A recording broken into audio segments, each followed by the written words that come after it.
where Allah subhanahu wa ta'ala says, Allah is the light of the heavens and the earth. The example of His light is out of a niche in which there is a lamp. The lamp is in a glass. The glass looks like a brilliant star. It's lit by oil of a blessed tree, the oil which is neither eastern nor western. In this verse, we discover a rich tapestry of symbolism. The niche represents the human soul, while the lamp signifies the divine knowledge that resides within it. The glass, like a shining, brilliant star, reflects the human intellect, a vessel ready to receive and radiate wisdom. And within this lamp, burning bright, is the oil derived from the blessed olive tree, an emblem of knowledge, truth, and guidance. So that concludes the speech that was created by ChatGPT.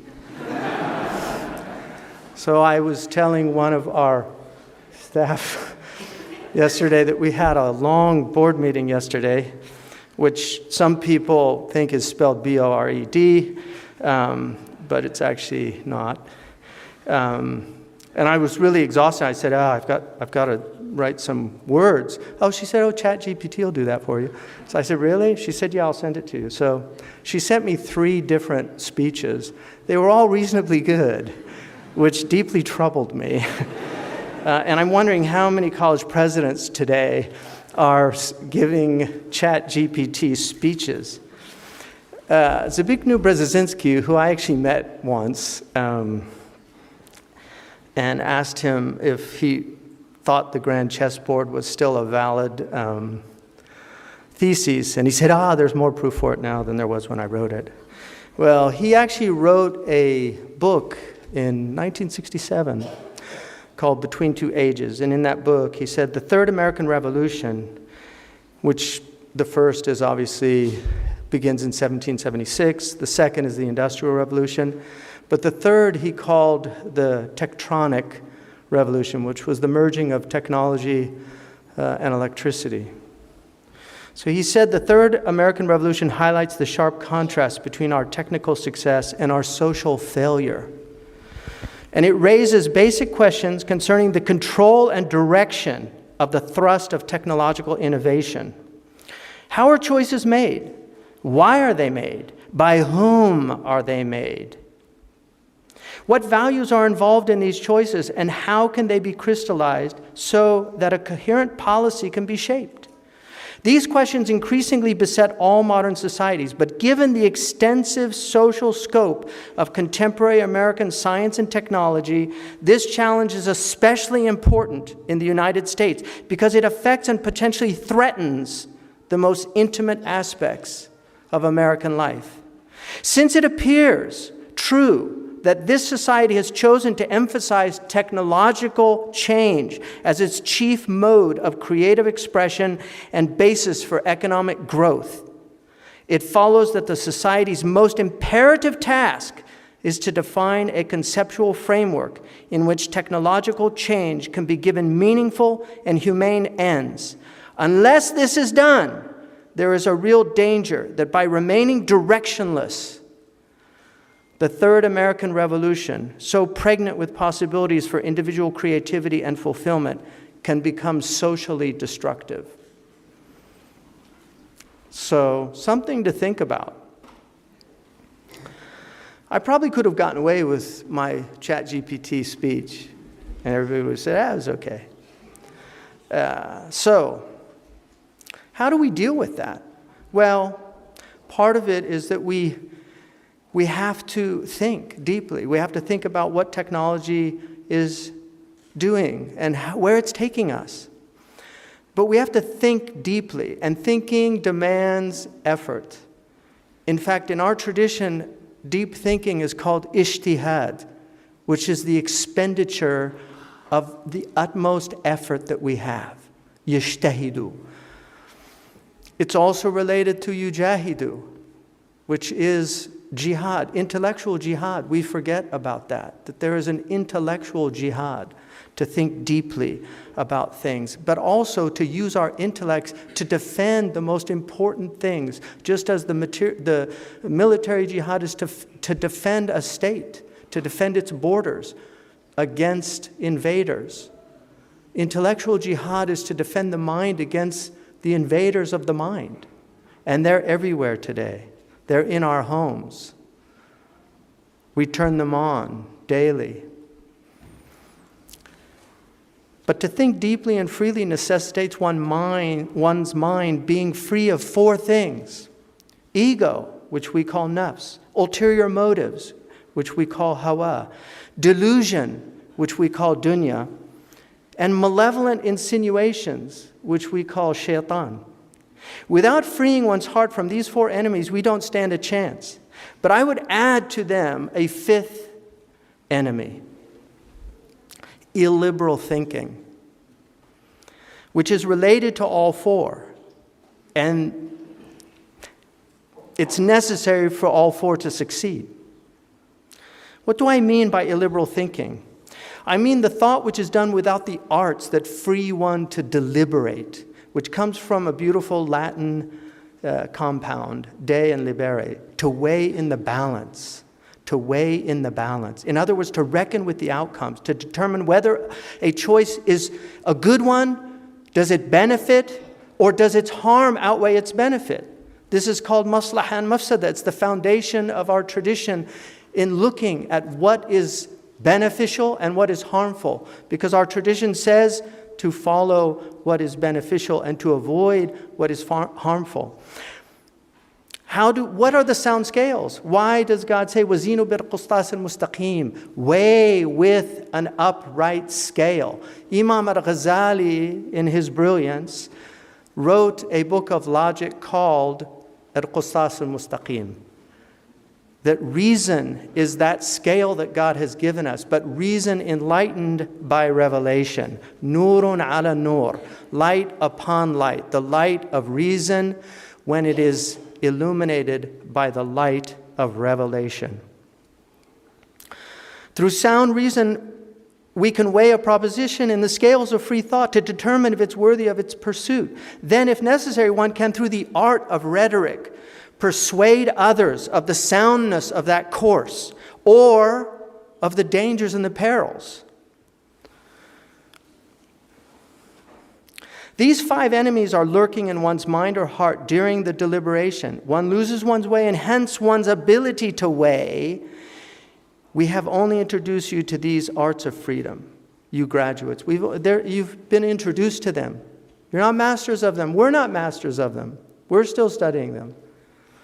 They're a lifelong study.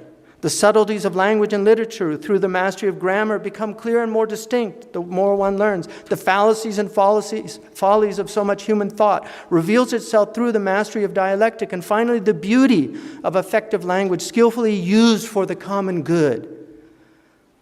Shakespeare in his autobiographical character Prospero, most of Shakespearean scholars say that Prospero represents him. It's his last play, The Tempest. He says of the liberal arts, and Prospero, the prime duke, being so reputed in dignity, and for the liberal arts without parallel, those being all my study. So if you want to know why Shakespeare's great and still read in so many places, he was a master of the arts. He had his genius, but he was a trained genius. When Caliban, the savage in the play, advises Stefano and Trinculo about overcoming Prospero, he says to them, remember to first possess his books, for without them he's but a sot. This is how the same demons achieve the usurpation of power from the Muslims. Possess their books, especially their book, for without it they're but sots.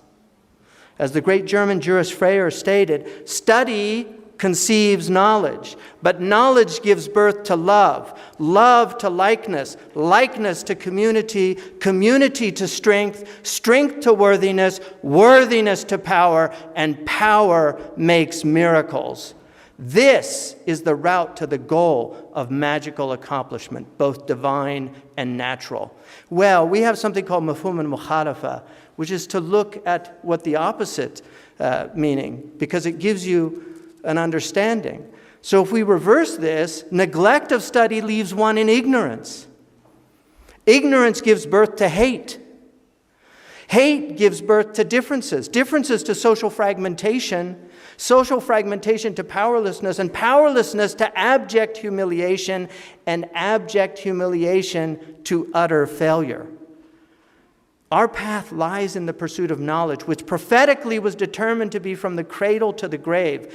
Restoration of community remains our most urgent imperative.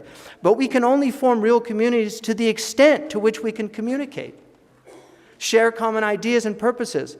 As one of my teachers stated, where men lack the arts of communication, intelligent discussion must languish. Where there is no mastery of the medium of exchanging ideas, ideas cease to play a part in human life. When that happens, men are but little better than brutes they dominate by force and cunning, and they will soon try to dominate each other in the same way. Loss of freedom follows. Again, to paraphrase him, we are under the illusion today that we have a liberal society, but it is a false liberalism that confuses authority with tyranny, that arises when people assume that everything is simply a matter of opinion. That doctrine, that everything is simply a matter of opinion, is suicidal.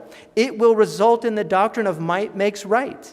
When we free ourselves from reason rather than through it, we surrender to the only other arbiter in human affairs: force. He says the political implications of the liberal arts are not far to seek. If democracy is a society of free men, it must sustain and extend liberal education or perish. Democratic citizens must be able to think for themselves. To do this, they must first be able to think and have a body of ideas to think with. Shakespeare clearly understood this, and I've repeated this before, but it's worth it. For tyranny to flourish, the population must be deprived of the arts of liberty. In Henry VI, Shakespeare writes this speech, and this is from Tyranny. "Thou hast most traitorously corrupted the youth of the realm by erecting grammar schools. And whereas before our forefathers had no other books but the score and the tally," consumerism, "thou hast caused printing to be used, and contrary to the king, his crown and dignity, thou hast built a paper mill." In other words, the spread of knowledge. Reading and writing look to that man like treason. We find this in the archetypal tyrant of the Quran, the most repeated story in the Quran. When Allah says, فَاسْتَخَفَّ قَوْمَهُ فَأَطَاعُوهُ إِنَّهُمْ كَانُوا قَوْمًا فَاسِقِينَ. Dr. Cleary, in his often brilliant diction, word choice, says, "Thus he made his people flippant." So I looked up flippant just to, you always have to look up these words because we learn them very often in context. It is a quality that is personified in levity, which is lightness. And that's exactly what the Quran says. He made them light. He made them khafif. He made them flippant. He made them people of entertainment. He took away their gravitas. Gravitas, from the Latin, weighted down. Gravity, it weights you down. What did Allah call our species? Athaqalan, the weighty ones. That's what we are. The ins and the jinn are the two weighty ones. Thus he made his people flippant, and they went along with that, for they were indeed a dissolute people. Tyrants in the past used armies to control their people. They don't need armies anymore. They have armies of public relations teams, PR firms, propagandists, advertisements. One of the reasons the political science Hobbes looked askance at democracy was, according to him, it had the tendency to degenerate into an oligarchy of orators. Today, it would be sound bites on TikTok. Not TikTok. Sub-TikTok is good. TikTok is bad. Right? I asked the clock how things were going. He said, TikTok.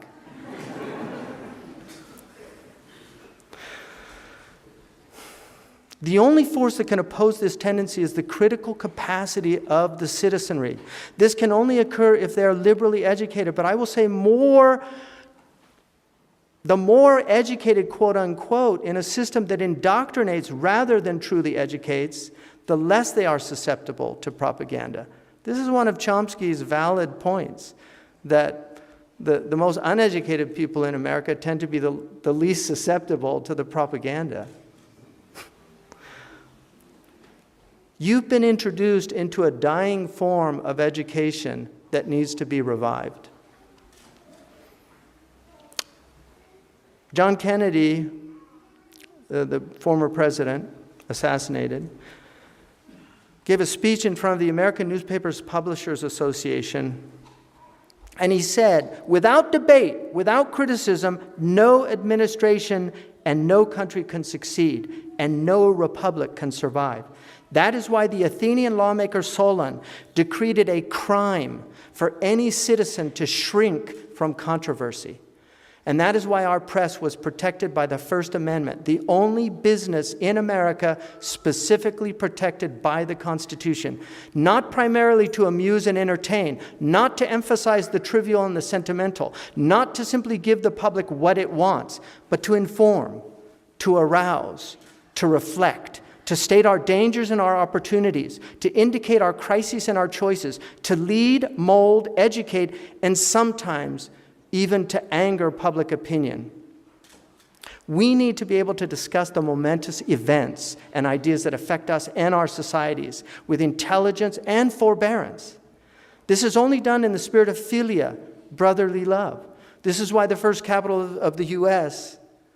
was named Philadelphia, which is where our wonderful commencement speaker today is from. Philadelphia, the city of brotherly love, which is now over 10% Muslim. Our prophet said, none of you truly believes until he or she, he but understood to be he or she, loves for his or her fellow man. He said brother, but all of our commentators say it means brother in humanity. Until you love for your brother what you love for yourself. We need more brotherly love, more community, but most importantly, more family, because that's where it begins. And without that, we have no hope. So leave Zaytuna when you're in your bodies, but not in your hearts. Be people of decorum. Be people of dignity. Be people that carry themselves, comportment, to carry yourself with dignity. لَقَدْ كَرَّمْنَا بَنِي Adam. We have ennobled the children of Adam. Be noble people. Don't be flippant people. Don't be glib people. Don't be people that go to the easy choices. Think deeply about the things that confront you. Be able to say, I don't know. But most importantly, make your Prophet ﷺ proud of you on the day of judgment. Because he said, I want to be proud on the day of judgment. Inni mubahin bikum. I'm going to be proud of my community on the day. Be amongst those people that he's proud of. Because there are people that he calls them to his hold and the angels say no. They changed after you. Suhqan wa bu'da. Don't be amongst those people. Be people that our Prophet is proud of. And in conclusion, two things from the Quran that I want to remind you of, and then we have... The first is, this dunya is tribulation. Imam al-Junayd, who you all know now, who he was if you didn't before you came here, he said, "Ad-dunya daru hammin wa ghammin wa bala'in wa fitna." This is an abode of stress, of tribulation, of strife. And he said, if you understand that, you will be grateful and you will be patient. If you lose that understanding, you will get frustrated with this world because it's a frustrating place for the people that don't have that knowledge.